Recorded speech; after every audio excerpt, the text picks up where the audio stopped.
الله تو خیلی پیش بینیم.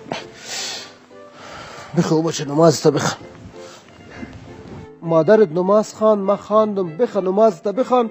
باز بعد از اون تلفن پدر نانت باز خود مصروف بساز. وضو داری نداری بخواه وضو کو او گرم است. حالا وقت هست اینو 7 دقیقه دیگه مونده.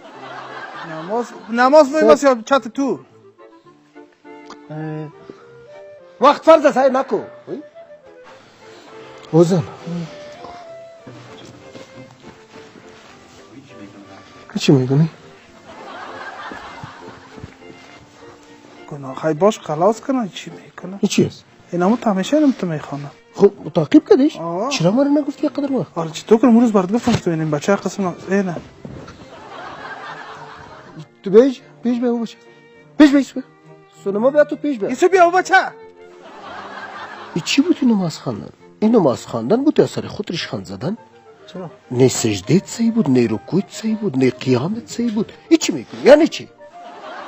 گفتم قضا نشد. در روی یک مدیر استاده میشی، در روی یک رئیس استاده میشی، چه قسم با تربیه و با ادب استاده میشی؟ خود در روی پروردگار استاده میشی، چه قسم استاده میشی؟ باز اینو رقم ضربه باز مثل این سجدهت مثل مرغوری تونگه میزنی. این چی است؟ باز چتا که تو میخوانی باز نقط سیر میکنی، خودم برای کدام دختر روان میکنی. مرتی موبایل ده مرو مرینا کی است؟ همکارم از دفتر گفتم نماز تا بخوان سر وقت. من تو را دوست دارم. بگی گفتم نماز تا بخوان. تربیت بگی، اولادت تربیت شو ببین. اولادت تربیت شو ببین. این قسم تربیت کردی تو اولاده. تنها تربیت مربوط ما نمیشه، مربوط تام میشه. حالا تربیت که مربوط ما میشه. خب تو دخانه زیاد است یا من دخانه زیاد است تو؟ بخوا کوتاکا بیار وزر. کوتاکا بیار. نه بدل خودش نیست. چی است؟ چی خواندی تو؟ اثر میخوانم. او دختر تو از خود خوار مادر نداری؟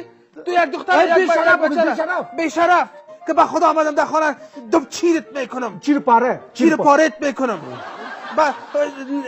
البته ننه تو می نموترست.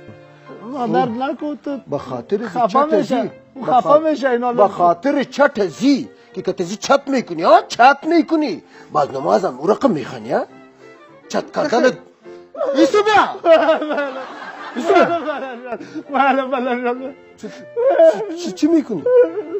چی میکنی؟ نماز خواندن سجده باشه، رکوع باشه. رکوع باشه، سجده